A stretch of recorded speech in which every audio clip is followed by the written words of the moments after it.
दोस्तों, कहा जाता है कि एजुकेशन के जरिए किसी भी राष्ट्र की किसी भी तरह की परेशानी को हल किया जा सकता है। लेकिन उस राष्ट्र का क्या जिसकी ये नींव ही कमजोर हो? 3 इडियट्स, हिचकी और तारे जमीन पर जैसी फिल्म आने के बाद भी लोगों का एजुकेशन को लेकर नजरिया बदला नहीं है। आज भी हम मार्क्स के पीछे भागते हैं, ना कि स्किल्स के। बच्चों को पढ़ाई के अलावा कोई भी दूसरी एक्टिविटी करने से मना कर दिया जाता है। पर हमारा सवाल ये है कि आखिर ऐसा क्यों आज भी हम सदियों पुराने सिस्टम के साथ बच्चों को पढ़ा रहे हैं? क्यों सिलेबस को बदला नहीं जाता? क्यों हमेशा बच्चों को सिर्फ उनके नंबर से जज किया जाता है? तो चलिए जानते हैं आज की इस वीडियो में इंडियन एजुकेशन सिस्टम की कुछ ऐसी खामियां जो आज भी हल नहीं हो पाई हैं। पर वीडियो शुरू होने से पहले अगर आप लोग चैनल पर नए हैं या आपने अभी तक चैनल को सब्सक्राइब नहीं किया तो चैनल को सब्सक्राइब करना और बेल आइकन दबाना ना भूलें, ताकि हमारे चैनल की कोई भी वीडियो आपसे मिस ना हो जाए। इंडियन एजुकेशन सिस्टम की करंट सिचुएशन। कोविड-19 महामारी के बाद से इंडियन एजुकेशन सिस्टम पर काफी ज्यादा असर पड़ा है। अब जैसे जैसे वक्त बीतता जा रहा है, सरकार ने स्कूल्स और यूनिवर्सिटीज को बंद करके स्कूल्स और यूनिवर्सिटीज को कहीं ना कहीं ऑनलाइन मोड पर शिफ्ट कर दिया है। सरकार ने डिस्टेंस लर्निंग के लिए कोविड-19 महामारी में स्टूडेंट्स और टीचर्स की मदद के लिए कई उपाय शुरू किए हैं, जैसा कि एक nationwide e learning programme शुरू करना, ऑनलाइन रिसोर्सेज के डेवलपमेंट के लिए मदद प्रोवाइड करना और क्लासरूम में टेक्नोलॉजी के इस्तेमाल पर टीचर्स को ट्रेनिंग देना। भारत भी काफी लंबे समय से ऑनलाइन एजुकेशन और एजुकेशन के डिजिटाइजेशन को बढ़ावा दे रहा है, और कोविड जैसी महामारी ने तो इसे और भी ज्यादा बढ़ावा दिया है, जिसके बाद आज के समय में कई इंस्टीट्यूशंस पूरी तरह से ऑनलाइन या ब्लेंडेड, यानी कि कुछ क्लासेस ऑनलाइन और कुछ क्लासेस ऑफलाइन तरीके के साथ देकर डिग्री और सर्टिफिकेशन प्रोग्राम्स प्रोवाइड कर रही हैं, जिन्हें स्टूडेंट्स ने खूब सराहा है। इसके अलावा सरकार ने वोकेशनल और स्किल्ड बेस्ड एजुकेशन को बढ़ावा देने पर भी फोकस किया है, क्योंकि सरकार इसे बेरोजगारी की परेशानी और कुछ इंडस्ट्रीज में स्किल्ड वर्कर्स की कमी को दूर करने के तरीके के रूप में देखती है। हालांकि ये बात भी सच है कि ऑनलाइन शिक्षा तक पहुंच सभी के लिए बराबर नहीं है, बल्कि गोवा के इलाकों में कई स्टूडेंट्स और टीचर्स के पास रिलायबल इंटरनेट का एक्सेस या ऑनलाइन सीखने में भाग लेने के लिए जरूरी टेक्नोलॉजी नहीं है। इसने अर्बन और रूरल एरियाज के साथ साथ सोशियो इकोनॉमिक रूप से एडवांटेज्ड और डिसएडवांटेज्ड ग्रुप के बीच शिक्षा की खाई को चौड़ा करने के बारे में चिंताओं को जन्म दिया है। कुल मिलाकर इंडियन एजुकेशन सिस्टम आज के समय में टीचिंग और सीखने के तरीके में एक बड़े बदलाव का सामना कर रही है। करंट सिनेरियो ने टेक्नोलॉजी, इंटरनेट कनेक्टिविटी और टीचर ट्रेनिंग में ज्यादा इन्वेस्टमेंट की जरूरत पर प्रकाश डाला है, ताकि ये सुनिश्चित किया जा सके कि सभी स्टूडेंट्स को उनके साथ उनके स्थान या सोशियो इकोनॉमिक बैकग्राउंड की परवाह किए बिना क्वालिटी एजुकेशन तक पहुंच प्राप्त हो। History of Indian education system. Indian education system का डेवलपमेंट पूरे इतिहास में अलग अलग कल्चरल, पॉलिटिकल और इकोनॉमिक फैक्टर्स द्वारा आकार दिया गया है। चलिए हम आपको बताते हैं। एंशिएंट भारत में शिक्षा प्रमुख रूप से ट्रेडिशनल मीडियम्स जैसे गुरुकुल के माध्यम से प्रदान की जाती थी, जहां छात्र गुरु के मार्गदर्शन में रहते और सीखते थे। इस समय का एजुकेशन सिस्टम वेदों के सिद्धांतों पर आधारित था और स्पिरिचुअल और मोरल डेवलपमेंट पर फोकस था। मुगल काल के दौरान एजुकेशन सिस्टम मुख्य रूप से इस्लामिक स्टडीज और फारसी भाषा पर केंद्रित थी। मुगलों ने देश में कई मदरसों और पुस्तकालयों को बनवाया था। ब्रिटिश औपनिवेशिक काल। ब्रिटिश औपनिवेशिक सरकार ने औपनिवेशिक इकोनॉमी को सपोर्ट देने के लिए अंग्रेजी भाषा और लिटरेचर के साथ साथ टेक्निकल और वोकेशनल ट्रेनिंग पर ध्यान देने के साथ भारत में फॉर्मल एजुकेशन की शुरुआत की थी।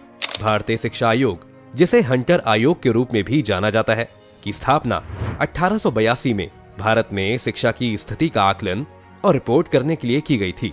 आजादी के बाद 1947 में भारत को आजादी मिलने के बाद सरकार ने एजुकेशन सिस्टम में सुधार और एक्सपेंड के लिए काफी ज्यादा जरूरी कोशिशें की थी।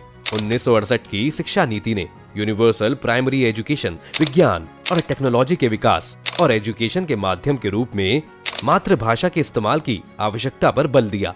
1980 और 1990 का दशक सरकार ने शिक्षा तक पहुंच बढ़ाने और शिक्षा की गुणवत्ता में सुधार के लिए शिक्षा पर राष्ट्रीय नीति और सर्व शिक्षा अभियान जैसी नीतियों को लागू किया था। 2000 से अभी तक भारत सरकार ने शिक्षा पर ध्यान फोकस करना जारी रखा है और शिक्षा तक पहुंच में सुधार के लिए अलग अलग प्रोग्राम्स और पॉलिसीज को लागू किया है, जैसे कि राइट टू एजुकेशन एक्ट, और अटल टिंकरिंग लैब्स। इसके अलावा टेक्नोलॉजी के इस्तेमाल पर जोर दिया गया है, जैसे कि डिजिटल क्लासरूम्स और ऑनलाइन लर्निंग प्लेटफॉर्म्स का इस्तेमाल। 2020 नेशनल एजुकेशन पॉलिसी 2020 की घोषणा की गई, जिसका एम भारत में एंटायर एजुकेशन सिस्टम का कायाकल्प करना है और कई भाषाओं, वोकेशनल एजुकेशन, टेक्नोलॉजी इंटीग्रेशन और टीचर ट्रेनिंग आदि पर जोर देना है।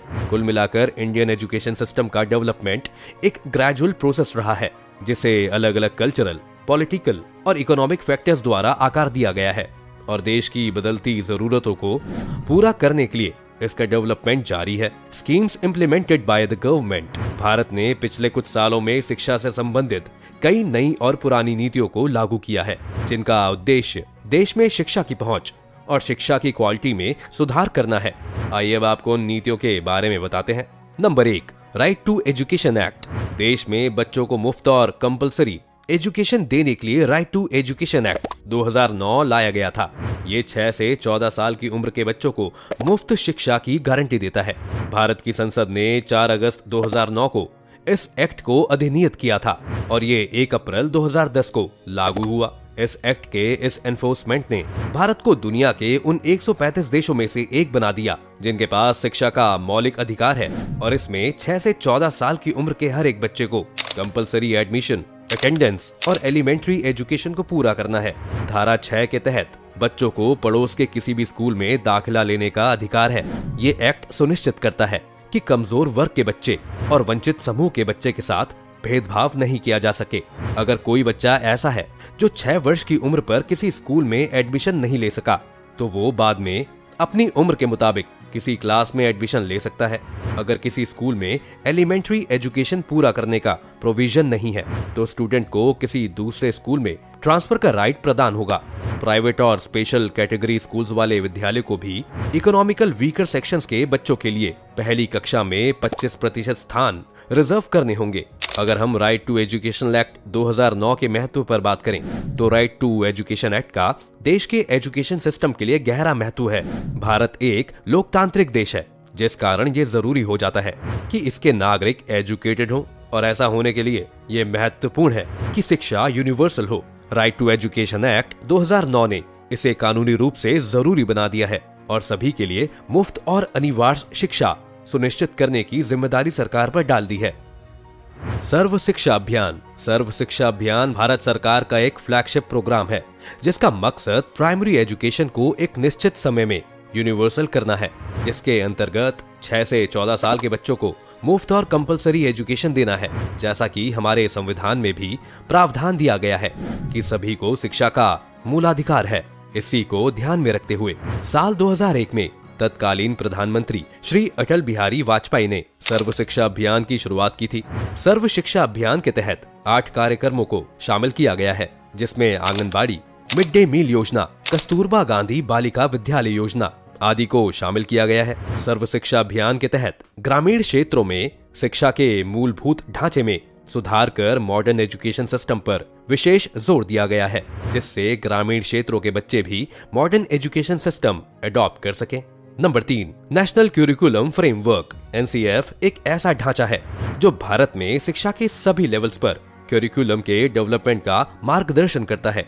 NCF 2005 में शिक्षा के लिए चाइल्ड सेंटर्ड और समग्र दृष्टिकोण की जरूरत और महत्वपूर्ण सोच और समस्या को सुलझाने के कौशल को बढ़ावा देने की आवश्यकता पर बल दिया है।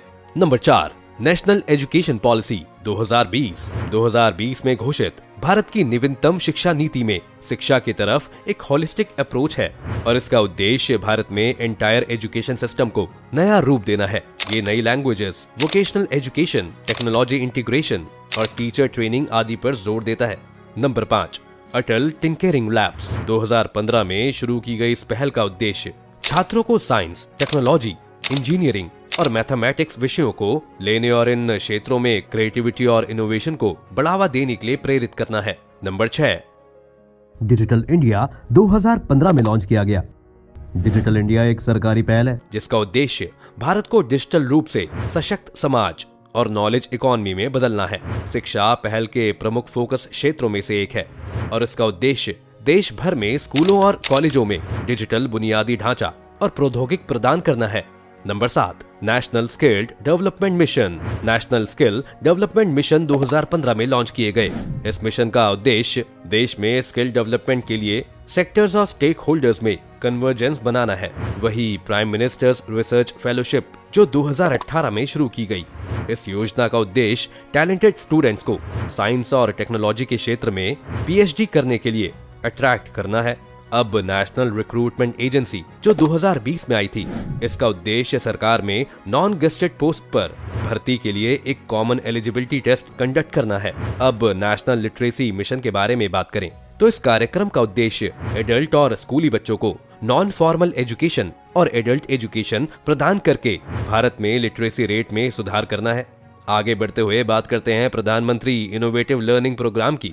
इस कार्यक्रम का उद्देश्य छात्रों को स्कूल में मॉडर्न टेक्नोलॉजी और टूल्स तक पहुंच प्रदान करके उनके बीच इनोवेशन और क्रिएटिविटी को बढ़ावा देना है। तो ये ब्यूरो भारत में डिस्टेंस एजुकेशन इंस्टीट्यूशंस और प्रोग्राम्स को रिकॉग्नाइजेशन और एक्रीडिएशन प्रदान करता है। आखिर में एलिमेंट्री स्टेज पर लड़कियों के लिए शिक्षा के नेशनल प्रोग्राम के बारे में बात करते हैं। इस कार्यक्रम का उद्देश्य फाइनेंशियल असिस्टेंस और दूसरे इंसेंटिव्स प्रदान करके प्राथमिक शिक्षा में लड़कियों के एनरोलमेंट और रिटेंशन में सुधार करना है। Problems of Indian education system all round development पर कोई जोर नहीं।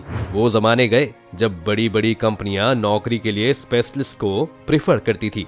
आज के समय में जब पूरा खेल कंपटीशन पर बेस्ड है, समय की मांग है कि हमारी शिक्षा प्रणाली हर तरह की स्किल्स वाले कैंडिडेट्स तैयार करे। समाज में अपनी पहचान बनाने के लिए व्यक्ति के पास अपने ज्ञान के साथ साथ अच्छा कम्युनिकेशन और सॉफ्ट स्किल्स होना जरूरी है। नॉलेज के साथ साथ को करिकुलर एक्टिविटीज को जितनी इम्पोर्टेंस मिलनी चाहिए, उसमें हमारी करंट एजुकेशन इस पहलू में बहुत पीछे है, क्योंकि हमारे सभी कॉलेजों और स्कूलों का सिर्फ और सिर्फ ध्यान अभी भी कोर्स मटेरियल को सिखाने तक ही सीमित है। मार्क्स पर ज्यादा जोर देना हमारे एजुकेशन सिस्टम के सामने एक और बड़ी चुनौती वास्तविक शिक्षा के बजाय अंकों पर ज्यादा ध्यान देना है। हम स्टूडेंट्स को उनकी परीक्षा में मिले नंबरों के साथ रिवॉर्ड करते हैं, ना कि उनकी समझ और सब्जेक्ट के प्रैक्टिकल नॉलेज पर। उन्हें ये विश्वास दिलाया जाता है कि वे जितने ज्यादा अंक प्राप्त करेंगे वो इस संख्या में उतने ही बेहतर होंगे।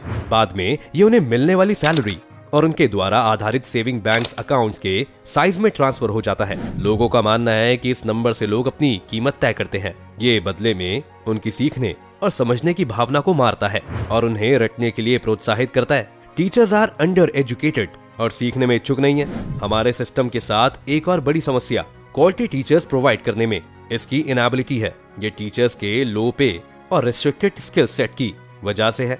ये फैक्टर भी एक फैक्टर्स में आते हैं, क्योंकि हमारे देश में ज्यादातर टीचर्स अपनी नॉलेज को लगातार अपग्रेड करने के लिए खुद को प्रेरित नहीं करते हैं और ये सीखते हैं कि वे इस पेशे में हमेशा इवॉल्व होने वाली टेक्नोलॉजी का इस्तेमाल कैसे कर सकते हैं। हमारे ज्यादातर स्कूलों और कॉलेजों में छात्र रेशियो में कम टीचर भी एक मेजर कंसर्न का विषय है। इसके अलावा टीचर्स ने कहा कि उनके पास क्लास में केवल सिलेबस को कवर करने के अलावा कुछ भी नहीं है। सरकार वर्तमान में अपने जीडीपी का केवल 3% शिक्षा पर खर्च करती है, जो इनएडिक्वेट है। एजुकेशन की गुणवत्ता में सुधार के लिए सरकार को अपने खजाने में से एजुकेशन पर ज्यादा पैसा खर्च करने की जरूरत है। No play and all work. Indian education sector में साल के आखिर में आने रिजल्ट और बोर्ड एग्जाम्स एटमोस्ट इम्पोर्टेंस रखती हैं और इनफ मार्क्स न आने पर स्टूडेंट्स को मेंटल हैरासमेंट, ह्यूमिलिएशन और कॉन्फिडेंस की कमी का सामना करना पड़ सकता है। खेल, कला और क्राफ्ट्स, एक्स्ट्रा करिकुलर एक्टिविटीज को समाज, माता पिता और इंस्टीट्यूशंस द्वारा हाई एस्टीम में नहीं रखा जाता है। एकेडमिक सब्जेक्ट्स को इतना ज्यादा महत्व दिया जाता है कि टीचर्स अक्सर खेल और दूसरे एक्स्ट्रा करिकुलर एक्टिविटीज के लिए अलॉटेड समय का इस्तेमाल अपने खुद के कैरिकुलम को पूरा करने के लिए देखे जाते हैं। ये स्कूल और माता पिता दोनों की तरफ से खत्म किया जाना बहुत जरूरी है। Lack of personality. एजुकेशन का एम लोगों को उनके जीवन में डिजायर्ड सक्सेस प्राप्त करने के लिए एजुकेट और एम्पावर बनाना है, लेकिन हर बच्चा बड़ा होकर रॉकेट साइंटिस्ट नहीं बनना चाहता है। वो poet, singer, sportsman, public speaker, actor या डांसर बनना चाहता है। बेशक बेसिक लिटरेसी जरूरी है, लेकिन इससे पहले कि वे वास्तव में स्टडी के एरिया का चयन कर सकें, उन्हें 10 सालों तक एक ही विषय का अध्ययन करना और एक आउटडेटेड प्रोविजन जैसा लगता है। Creative blend age in learning. हमारे सिस्टम को गुड सब्जेक्ट्स के अपने पैरामीटर्स को बदलना होगा। हम मैथ और साइंस के चाहने वाले रहे हैं, लेकिन सिर्फ यही एक चीज नहीं है जो हम कर सकते हैं। दूसरे सोशल और लिटरेरी सब्जेक्ट्स पर समान रूप से जोर देना होगा। इनफैक्ट रेगुलर मैथ्स और साइंस के साथ साथ क्रिएटिव सब्जेक्ट्स को जोड़ने के लिए कैरिकुलम में बदलाव एक ग्रेट मिक्स होगा और स्टूडेंट को अपने जीवन के लेटर हाफ में अपने ट्रू पैशन को साकार करने के अलावा शुरुआत से ही बड़ी तस्वीर को समझने में मदद करेगा। जीरो फंक्शनल लिटरेसी और मार्केट नॉलेज। अगर हम किसी भी भारतीय बोर्ड के लगभग 2 दशकों के सिलेबस को देखें तो हम आसानी से ये कंक्लूजन निकाल सकते हैं कि सिलेबस में नेग्लिजिबल चेंजेस हुए हैं। इंडियन एजुकेशन सिस्टम में एक चीज की कमी है, वो है फंक्शनल एस्पेक्ट को मार्केट नॉलेज एंड लिटरेसी। यानी कि हम हमेशा एक सर्टेन प्रोसेस की परिभाषा जानते हैं, लेकिन ये कभी नहीं जानते कि इसे कैसे करना है। ग्रेड के पीछे भागने की वजह से प्रैक्टिकल नॉलेज जीरो ही रह गई है। इसके साथ ही हमारे पाठ्यक्रम में जीरो बेसिक बातें हैं कि बाजार कैसे काम करता है और अर्थव्यवस्था कैसे चलती है। बेसिक मार्केट एजुकेशन कम से कम सेकेंडरी लेवल से छात्रों को प्रदान किया जाना चाहिए ताकि उन्हें दुनिया की फाइनेंशियल फंक्शनिंग की कॉम्प्रिहेंसिव अंडरस्टैंडिंग हो। कंक्लूजन, एजुकेशन के लिए गवर्नमेंट फंडिंग में बढ़ोतरी। भारत सरकार को एजुकेशन सिस्टम में ज्यादा रिसोर्सेज को इन्वेस्ट करने की जरूरत है। ये शिक्षा के लिए बजट का हायर परसेंटेज करके या शिक्षा को फाइनेंस करने के लिए नए करों या शुल्कों को लागू करके किया जा सकेगा। टीचर्स ट्रेनिंग और प्रोफेशनल डेवलपमेंट में सुधार। टीचर्स एजुकेशन सिस्टम में महत्वपूर्ण भूमिका निभाते हैं और उनकी ट्रेनिंग और प्रोफेशनल डेवलपमेंट प्रायोरिटी होनी चाहिए।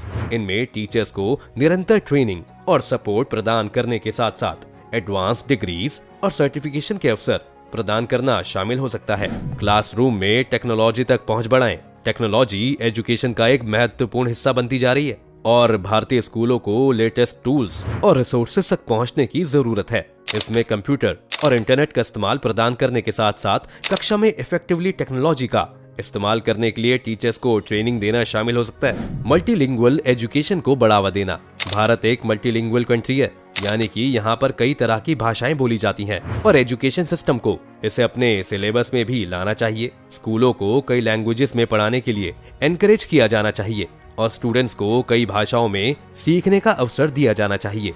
Community participation. Communities education system में महत्वपूर्ण भूमिका निभाते हैं और उन्हें शिक्षा में शामिल होने के लिए एनकरेज किया जाना चाहिए। इसमें सपोर्टिंग स्कूल्स और टीचर्स शामिल हो सकते हैं। साथ ही छात्रों को रिसोर्सेस और सपोर्ट प्रदान करना भी शामिल हो सकता है। तो दोस्तों, आज की वीडियो में बस इतना ही। उम्मीद है आपको आज की इस वीडियो से काफी कुछ नया सीखने को मिला होगा।